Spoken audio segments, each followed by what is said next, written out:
ओशो द्वारा दी गई कर्मों का जाल पर चर्चा एक गहरी और महत्वपूर्ण प्रवचन है, जिसमें उन्होंने कर्म और उसकी विभिन्न धारणाओं को समझाया है। उनके अनुसार कर्म का तात्पर्य केवल बाहरी क्रियाओं से नहीं है, बल्कि हमारे विचार, भावनाएं और इच्छाएं भी कर्म में शामिल हैं।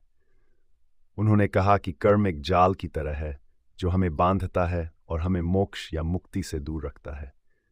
आइए इसे विस्तार से समझते हैं। नंबर 1, कर्म का अर्थ और उसकी समझ।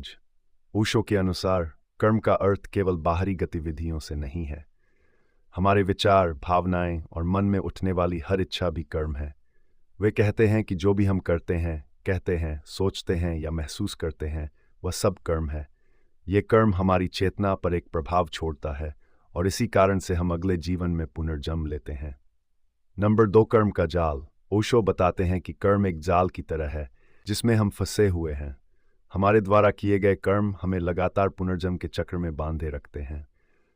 कर्म का जाल इसलिए भी गहरा होता है क्योंकि हम इसे बार बार बढ़ाते हैं। हम सोचते हैं कि कर्म करना ही हमारा धर्म है, लेकिन ओशो के अनुसार यह एक भ्रम है। नंबर 3, कर्म से मुक्ति। ओशो के अनुसार कर्मों से मुक्ति तभी संभव है जब हम कर्म करने वाले से परे जाएं। इसका अर्थ है कि हमें कर्म का साक्षी होना चाहिए, न कि कर्म के साथ खुद को जोड़ना चाहिए।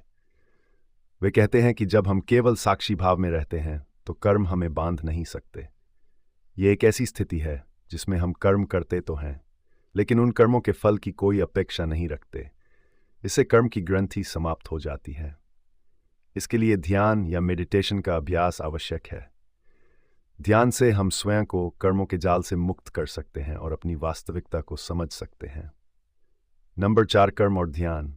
ओशो ने इस बात पर जोर दिया कि ध्यान ही वह साधन है जिससे हम अपने कर्मों के जाल से मुक्त हो सकते हैं। ध्यान से हम स्वयं को साक्षी भाव में ला सकते हैं, जहां कर्मों का प्रभाव हम पर नहीं पड़ता। ध्यान में हम अपने भीतर के सत्य को देख सकते हैं और कर्मों की उस जड़ को काट सकते हैं, जिससे हम पुनर्जन्म के चक्र से बाहर निकल सकते हैं। नंबर 5, कर्म और समर्पण। ओशो के अनुसार कर्मों से मुक्ति का एक और मार्ग है समर्पण। यदि हम अपने सभी कर्मों को ईश्वर के प्रति समर्पित कर देते हैं तो वह हमें कर्मों के बंधन से मुक्त कर सकता है। समर्पण का अर्थ है कि हम अपने कर्मों के फल की अपेक्षा छोड़ दें और जो भी हो उसे ईश्वर की इच्छा समझकर स्वीकार करें।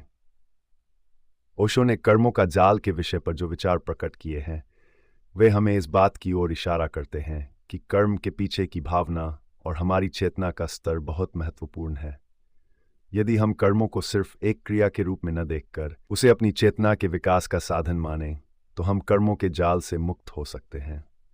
उनका ये प्रवचन हमें ध्यान और साक्षी भाव के महत्व को समझाता है और बताता है कि मुक्ति का मार्ग भीतर से ही प्रारंभ होता है।